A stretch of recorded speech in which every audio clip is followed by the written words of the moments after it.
आपकी आवाज में आज बात बॉस पार्ट 2 की। कल हमने आपकी आवाज में आपको कैलाश विजयवर्गीय का एक बयान सुनवाया था, जिसमें उन्होंने कहा था कि जिस दिन आला कमान कहेगा 15 दिन में खेल कर देंगे। इस पर हमने बहस की थी और संभावनाओं का विश्लेषण भी किया था। आज उस बयान पर सीएम कमलनाथ का पलटवार देखने को मिला है, तो विजयवर्गीय ने एक और बयान दे दिया। उधर एमपी विधानसभा में प्रोटेम स्पीकर, फिर स्पीकर और डिप्टी स्पीकर को चुने जाने के तरीके से खफा बीजेपी राष्ट्रपति से शिकायत करने दिल्ली पहुंची। तमाम सवाल हैं जिनके जवाब जानने की कोशिश करेंगे। कुछ मेहमान भी हमारे साथ जुड़ेंगे, लेकिन सबसे पहले आपको एक रिपोर्ट दिखाते हैं, ये बताते हुए कि जो खबर हम आपको दिखाने जा रहे हैं उसे हमने विश्वसनीयता की हर कसौटी पर परखा है। बीजेपी के महासचिव कैलाश विजयवर्गीय ने 2 दिन पहले जिस खेल की तरफ इशारा किया था, उस खेल का जवाब देने सियासत का एक और मंजा हुआ खिलाड़ी मैदान में आ गया। आलाकमान के एक इशारे पर कमलनाथ सरकार को गिरा देने के विजयवर्गीय के बयान पर एमपी के मुख्यमंत्री कमलनाथ ने करारा जवाब दिया है। पर लोग तो हमको ज्यादा चाहते हैं और ये सरकार 5 सीट चलने वाली नहीं है। जिस दिन ऊपर से सिग्नल मिल गया 15 दिन के अंदर उल्टा के बनाएंगे, तुम चिंता मत करो। जब जिस दिन बोल दिया वो अपने केंद्रीय नेतृत्व ने कि करो खेल तो कर देंगे, कोई बहुत मामूली बात है। पर जनादेश मिला है तो उनको चलाने देते हैं, चलाते हैं, कितने दिन चलाते हैं। देखिए, ये किसी को मैं स्वप्न देखने से रोक नहीं सकता। ये तो पहले दिन से ये बात कह रहे हैं और जब मौका मिला बहुमत साबित करने का तब तो ये दौड़ गए। तो अब तो ये साबित हो गया कि बहुमत कहाँ है, तो ये कैसे गिराएंगे ये आप ही उनसे पूछिएगा। एक तरफ जहां कैलाश विजयवर्गीय बनी बनाई सरकार को गिराने का खेल करने का इशारा दे रहे थे, तो दूसरी तरफ पहले प्रोटेम स्पीकर, उसके बाद स्पीकर और फिर डिप्टी स्पीकर के चयन के तरीके से बौखलाई बीजेपी दिल्ली पहुंच गई। राष्ट्रपति से लोकतंत्र बचाने की गुहार लगाई। तो क्या सरकार बनाम कैलाश विजयवर्गीय के बीच चल रही जुबानी जंग यहीं थम गई? ऐसा नहीं है। विजयवर्गीय ने एक और बयान देकर फिर माहौल गरमा दिया। साहब ने इंदौर में कहा, सरकार चाहे किसी की भी हो, इस शहर पर राज हमारा चलता है। बयान आया तो जवाब इंदौर से ही जीत कर आए और मंत्री बने जीतू पटवारी ने दिया। हमने 90 में चुनाव किया, हम विरोध में भी गए, तो भी शहर पे राज हमारा था। सरकार कांग्रेस की थी और राज हमारा था। और इस शहर के अंदर राज होगा तो भारतीय जनता पार्टी के कार्यकर्ता। भारतीय जनता पार्टी का जो अहंकार और जो उनका काम करने की शैली तानाशाही पूर्ण है, वो यही है, इसीलिए वो हारे। और कैलाश विजयवर्गीय जी के बॉस जिनकी उनने बात की 2019 में उन्हीं को बचा ले वो, तो मैं उनको पारंगत मानूंगा। सवाल ये है, एक तरफ सरकार को खेल कर गिरा देने की धमकी और दूसरी तरफ राष्ट्रपति से लोकतंत्र बचाने की गुहार। आखिर बीजेपी का प्लान 2019 क्या है? इंदौर से प्रमोद शर्मा और भोपाल से विवेक पटैया के साथ पवन त्रिपाठी, जी मीडिया, दिल्ली। बहुत से सवाल हैं जिनके जवाब हर कोई जरूर जानना चाहेगा। 3 मेहमान इस वक्त हमारे साथ जुड़ रहे हैं। हमारे साथ सैयद जाफर साहब, उपाध्यक्ष हैं कांग्रेस मीडिया सेल मध्य प्रदेश के। इसके साथ साथ विकास बूंदिया जी, बीजेपी के नेता, और मृगेंद्र सिंह जी, वरिष्ठ पत्रकार हैं। मैं आप तीनों मेहमानों का बहुत बहुत स्वागत करता हूं। सबसे पहला सवाल मेरा विकास बूंदिया सर आपसे। विकास जी, एक तरफ आप कहते हैं कि जिस दिन आला कमान इशारा करेगा 15 दिन में खेल कर देंगे। जनादेश है एक सरकार को, उसने मैंडेट साबित किया है, बहुमत साबित किया है, आप खेल कर देंगे। और दूसरी तरफ जो चयन प्रक्रिया है प्रोटेम स्पीकर की, स्पीकर की और डिप्टी स्पीकर की, उसके खिलाफ आप लोकतंत्र बचाने की गुहार लेकर राष्ट्रपति तक पहुंच गए। ये कैसा डुअल स्टैंडर्ड है सर? नहीं आसिफ जी, देखिए बड़ा स्पष्ट सी बात है। मसला चालू हुआ था प्रोटेम स्पीकर के इलेक्शन को लेके।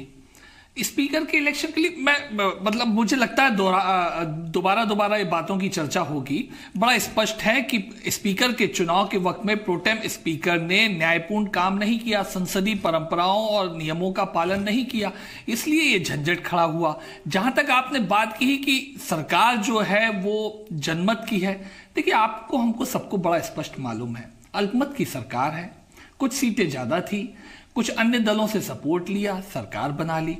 जो कैलाश जी ने बड़ी स्पष्टता से बयान दिया है, वो एक तो देखिए संदर्भ उसका क्या था ये समझना पड़ेगा।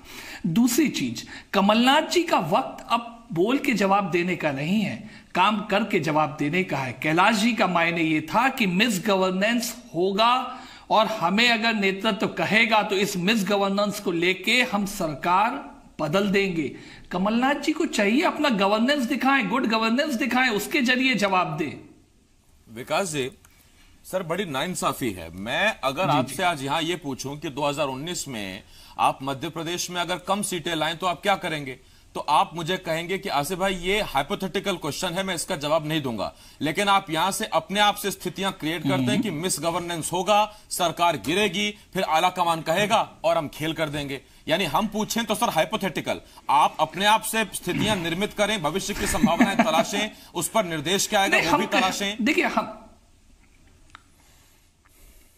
देखिए मिस गवर्नेंस की बात इसलिए आ रही है कि लगातार कमलनाथ जी 11 तारीख से कांग्रेस जब से लीड में आई है तब से कमलनाथ जी ने सरकार 17 तारीख को संभाली, उसके बावजूद भी लगातार कोई गुड गवर्नेंस के सिग्नल नहीं है। किसान की स्थिति बड़ी परेशान है, कर्जे माफी के क्षितिज वाले लक्ष्य को लेके वो चल रहे हैं, उसकी ओर तो कुछ आगे बढ़ नहीं पा रहे। 5,000 करोड़ का उन्होंने प्रावधान किया बजट में, उसके बावजूद देखिए यूरिया की समस्या है, उसके बावजूद ओला की त्रासदी जो जगह जगह हुई है, पाला गिरा है, पाला गिरा है, विशेषकर मैं पाला गिरा है, उसके ऊपर सरकार का आपने कोई भी एक्शन देखा क्या? कोई अनाउंसमेंट देखा क्या?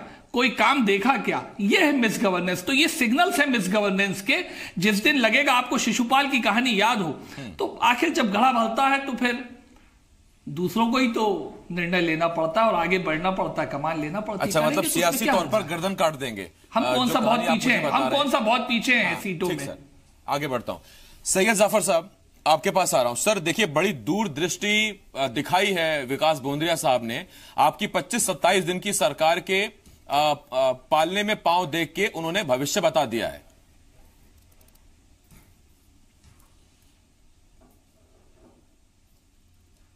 जाफर साहब आवाज आ रही है क्या?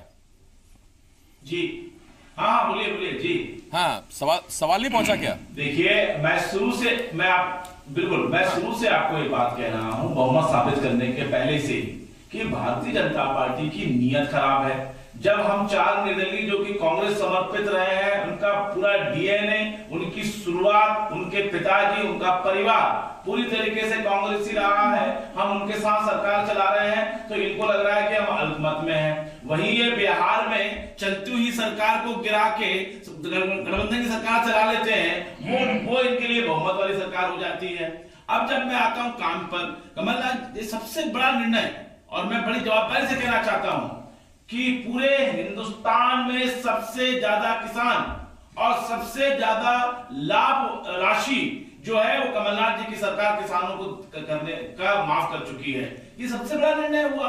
अभी जो धार्मिक आयोजनों को लेकर बात होती थी, धार्मिक आयोजनों को लेकर लापरवाही हुई, कलेक्टर को हटाया गया, कमिश्नर को हटाया गया, कल मुख्य सचिव वहां पे दौरा कर रहे हैं और मकर संक्रांति के स्नान की तैयारी कर रहे हैं। गौशाला को लेकर हमने पूरे प्रदेश के अंदर कमलनाथ जी की सरकार ने निर्देश जारी कर दिए हैं कि सड़कों पे गौ माता नहीं लेना चाहिए। बिटिया की शादी के लिए 51,000 रुपए देने की बात कर रहे हैं। युवाओं को रोजगार देने के लिए 70% के कोटा मध्य प्रदेश में फिक्स कर रहे हैं। अब और कहां आप बताइए ना। हम तो भारतीय जनता पार्टी को, विकास जी को, कैलाश विजयवर्गीय जी को हम निमंत्रण देते हैं, आमंत्रण देते हैं कि आप कमलनाथ जी की सरकार की गलतियां निकालिए और हम उस गलती को सुधारेंगे।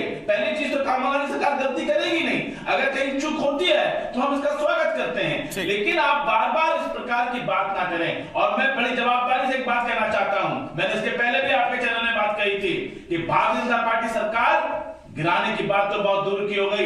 ये एक विधायक कांग्रेस या कांग्रेस समर्पित लोगों को तोड़ के दिखा दें, हम इनके कई विधायकों को इनके कैंप से गायब कर देंगे। ठीक, अगर आपने बड़ी बारीकी से सुना हो सैयद जाफर साहब को, तो देखिए ये कांग्रेस ये कह रही है कि बीजेपी ये मानने को तैयार नहीं, वो विपक्ष में आ गई है और कांग्रेस को भी थोड़ा वक्त लगेगा। बोलते बोलते जाफर साहब कहने लगे कि भारतीय जनता पार्टी सरकार को गिराने की कोशिश कर रही है। वो सब ठीक है, वो वक्त लगेगा थोड़ा सा। मृगेन सर, आपसे मेरा एक छोटा सवाल है सर, और आपसे मेरा सवाल यह है, कौन बीजेपी की पार्टी लाइन को फॉलो नहीं कर रहा है? शिवराज सिंह ने पहले एक बयान दिया था टाइगर अभी जिंदा है, उसके बाद से वो संवैधानिक तरीकों से नियमों की आड़ में नियमों के तहत वो सरकार को घेरने की कोशिश कर रहे हैं, और कैलाश विजयवर्गीय लगातार बयानबाजी कर रहे हैं। पार्टी लाइन क्या समझ में आती है सर, और कौन इसे फॉलो नहीं कर रहा है? नहीं, देखिए पार्टी लाइन क्या है वो तो शिवराज जी ने पहले तय कर दिया था, जब जाकर उन्होंने राज्यपाल महोदय को अपना इस्तीफा सौंप दिया था। कहा था क्योंकि सबसे बड़ी पार्टी होने के नाते कांग्रेस पार्टी को महामहिम को सरकार बनाने की ब्रांच है, पार्टी लाइन तो उन्होंने पहले तय कर दी थी। और मैं समझता हूं कि कैलाश जी को भी पार्टी लाइन मालूम है। ये बयान को लेकर बात हो रही थी, ये कार्यकर्ताओं में जोश भरने के लिए इस तरह की बातें की जाती हैं कि ताकि लोकसभा चुनाव सामने हैं, लोकसभा चुनाव में पार्टी कार्यकर्ता हताश ना हो, निराश ना हो, वह पार्टी की सेवा में पूरी तरह से लगा रहे, ताकि विधानसभा चुनाव में जो रिजल्ट है तो हो गया, कम लोकसभा चुनाव में पार्टी और बेहतर से बेहतर कर सके। इसके लिए मैं समझता हूं कार्यकर्ताओं में जोश, कैलाश जी ने जो भी कहा है, जो भी चुनौती दी है, वो कार्यकर्ताओं में जोश भरने के लिए दी है। तो विकास बोंद्रिया सर, इस फॉर्मूले से भारतीय जनता पार्टी का कार्यकर्ता बहुत भोला है क्या? क्योंकि आपने जब 2018 में विधानसभा चुनाव हुए तो आपने अपने लिए लक्ष्य तय किया कि अब की बार 200 पार। जब आपकी सीटें सर 109 पर सिमट गई, तो जब हमने सवाल पूछा, आपके बड़े नेता कहने लगे ये तो कार्यकर्ताओं में जोश भरने के लिए था, और अब आप फिर इस तरह की बयानबाजी अगर जोश भरने के लिए कर रहे हैं, तो कब तक कार्यकर्ता इसी तरह से बातों में आता रहेगा और जोशीला रहेगा? नहीं, देखिए आसिफ भाई, जोश भरने का काम तो कार्यकर्ताओं में किया ही जाता है। यही तो नेतृत्व का काम होता है कि अपने कार्यकर्ता को, जनता को जोश के साथ में मिशन के लिए तैयार करना। जो 200 पार वाला हमारा लक्ष्य था, वो एक प्रबंधन की दृष्टि से था, चुनाव प्रबंधन की दृष्टि से, संगठन प्रबंधन की दृष्टि से था। उस पर हमने काम किया, ठीक है, हमें वो प्रतिसाद नहीं मिल पाया हो, लेकिन इसका मतलब ये तो नहीं है कि हम भविष्य के लिए लक्ष्य तय नहीं करेंगे और भविष्य के लिए लक्ष्यों की तैयारी नहीं करेंगे, उनका प्रबंधन नहीं करेंगे। मुझे लगता है कि एक अच्छा मजबूत संगठन होने के नाते हमें वो काम हमेशा करना चाहिए। नहीं विकास जी, एक अच्छा मजबूत नेता होने के नाते भी क्या कार्यकर्ताओं में ये कहकर जोश नहीं भरा जा सकता कि मोदी सरकार कितना बेहतर काम कर रही है, उनकी योजनाएं आप जन जन तक लेकर पहुंचाएं? देखिए, सिर्फ मध्य प्रदेश, छत्तीसगढ़, राजस्थान छोड़ दें, बाकी राज्य हमारे से आ रहे हैं। ये इस तरह के बयान देने की क्या जरूरत है जिन पर बाद में कंट्रोवर्सी क्रिएट हो? आसिफ भाई, नहीं, कोई कंट्रोवर्सी नहीं। मैंने उसका कारण बताया। नंबर एक, मृगेन जी ने चर्चा करी कि कार्यकर्ताओं, मैं संदर्भ की चर्चा मैंने भी की थी। मृगेन जी ने बड़ी स्पष्टता से कहा कि कार्यकर्ताओं के बीच में जब वार्तालाप होता है तो हर तरह की बात होती है। दूसरा संदर्भ मैंने आपको बताया, misgovernance of Kamal Nath government. Jafar भाई कह रहे थे कमलनाथ जी की कमी बताएं, सरकार की कमी बताएं। अरे साहब, सरकार की कमी तो सबसे बड़ी यह है कि वहां पे संगठन में क्लेश है। जो संगठन सरकार चला रहा है आज, उसमें क्लेश है, आपसी क्लेश है, वो अखबारों में दिखता है। इसकी ये एक बुनियाद बनती है।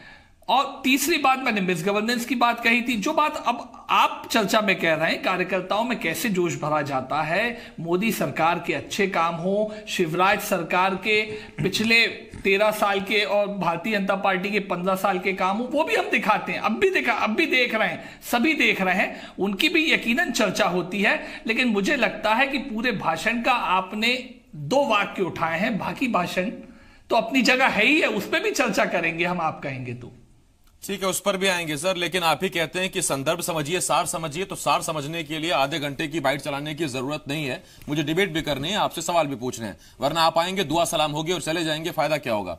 मृगेन सर, मैं आपसे एक सवाल पूछ रहा हूं, जो मैंने पहला सवाल पूछा था विकास जी से। मृगेन सर, मेरा पहला सवाल विकास जी से जो था वो ये कि एक तरफ तो आप लोकतंत्र के हनन, हत्या के आरोप लगाते हैं और उसकी शिकायत करने आप सीधा सबसे बड़े जो शख्स हैं संवैधानिक, उनके पास पहुंच जाते हैं, और आप जाकर उनसे शिकायत करते हैं। दूसरी तरफ आपके इस तरह के बयान भी आते हैं, आप जस्टिफाई कैसे करेंगे अपनी लाइन को? आखिर लाइन है कौन सी? नहीं, देखिए, जो महामहिम से शिकायत की गई है राष्ट्रपति महोदय से, वो शिकायत की गई है विधानसभा अध्यक्ष और उपाध्यक्ष के चुनाव को लेकर। इनका बीजेपी का आरोप है कि उस चुनाव में गड़बड़ी, गलत तरीके से अध्यक्ष उपाध्यक्ष का चुनाव हुआ है। इसी की शिकायत राज्यपाल महोदया से की गई थी। तो राज्यपाल महोदया ने रिपोर्ट भी मंगाई थी, और उसके बाद क्या निर्णय लिया ये तो नहीं पता चला कि राज्यपाल महोदया ने रिपोर्ट बुलवाई थी। जो शिकायत पैदल मार्च करके विधानसभा से लेकर राजभवन तक शिवराज सिंह जी के नेतृत्व में आई थी बीजेपी के लोग, वो किया था।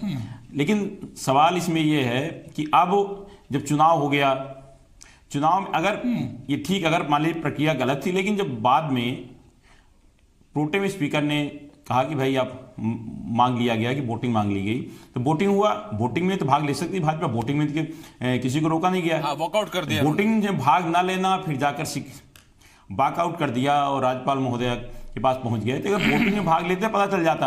हाँ, कांग्रेस ने जो बहुमत का 121 लोगों का दिया था, कमलनाथ जी ने जिस दिन सरकार बनाने का दावा उन्हें पेश किया था, तो कांग्रेस की उसमें कोई कमी नहीं आई।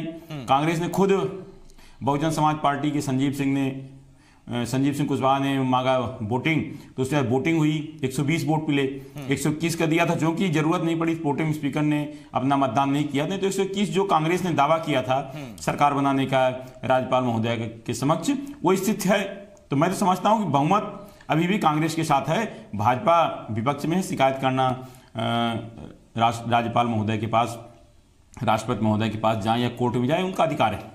ठीक, सैयद जाफर साहब, इन चीजों से कोई फर्क पड़ता है या दरअसल सरकार ने अपने लिए जो गति, दिशा और दशा तय की है उस पर काम कर रही है? देखिए, इससे बिल्कुल भी कोई फर्क नहीं पड़ता, बल्कि इससे तो भारतीय जनता पार्टी की छवि स्वयं खराब होती है। देखिए, उस दिन जब ये स्पीकर का इलेक्शन हो रहा था या वाइस स्पीकर का इलेक्शन हो रहा था, तो पूरी मीडिया वहां मौजूद थी। चलो, एक घड़ी राजनीतिक रूप से कोई दूसरे को नहीं छोड़ता, मीडिया उससे ज्यादा नजर पैनी रखती है। अगर किसी प्रकार की कोई कमी होती तो मीडिया उस चीज को छोड़ती नहीं। तो और रही बात, जैसे मिगेन जी ने कहा, मैं इनकी बात से सहमत हूं, ये बात मैं बार बार कह रहा था, लेकिन मिगेन जी ने उस पर मोहर लगा दी कि अगर मान लो आपको प्रक्रिया में किसी प्रकार की कोई कमी दिख रही थी, लेकिन जब आपको स्पीकर ने आमंत्रण दिया कि आप आइए वोटिंग करिए, तो आपके पास बहुमत था, तो उस दिन आप स्पीकर के अध्यक्ष, आप अध्यक्ष के पद को कांग्रेस के जो प्रत्याशी थे उनको हरा देते हैं आप, अगर बहुमत होता तो आप वहां से भाग गए का मतलब ये होता है कि आपने अपनी हार को स्वीकार किया। मैं तो पुनः इस बात को दोहराना चाहता हूं कि कमलनाथ जी की सरकार इन सब चीजों से ना डरने वाली है, ना इनसे किसी प्रकार का भय है, और ना इस प्रकार के बयानों से वो कहीं विचलित हो रही है। कमलनाथ जी की सरकार का जो संकल्प और जो वचन लेकर आई है, उसको पूरा करने में पूरा ध्यान है और उसको पूरा करेगी। ठीक, मृगेन सर, इससे एक बात तो समझ में आती है कि मध्य प्रदेश के जो बीजेपी नेता हैं वो आलाकमान तक एक संदेश पहुंचा रहे हैं कि यहां विपक्ष कमजोर नहीं है, हम सरकार को हर मोर्चे पर घेरेंगे, वो मोर्चा कैसा भी हो, विधानसभा हो चाहे विधानसभा के बाहर। यही कोशिश है क्या? बिल्कुल सही है। विपक्ष इतना मजबूत विपक्ष, जहां तक मैं समझता हूं, मध्य प्रदेश क्या किसी भी प्रदेश की विधानसभा में इतना मजबूत विपक्ष शायद ही कभी रहा हो कि मात्र 5 सीटों का अंतर वाला जो विपक्ष है। तो निश्चित रूप से विपक्ष बहुत बड़ी चुनौती है, और पूरे शायद सत्ता की, चाहे विधानसभा की बात करें या सड़क की बात करें, जहां भी लड़ाई लड़ेगी विपक्ष पूरी ताकत के साथ लड़ेगी। मध्य प्रदेश में विपक्ष बहुत मजबूत है।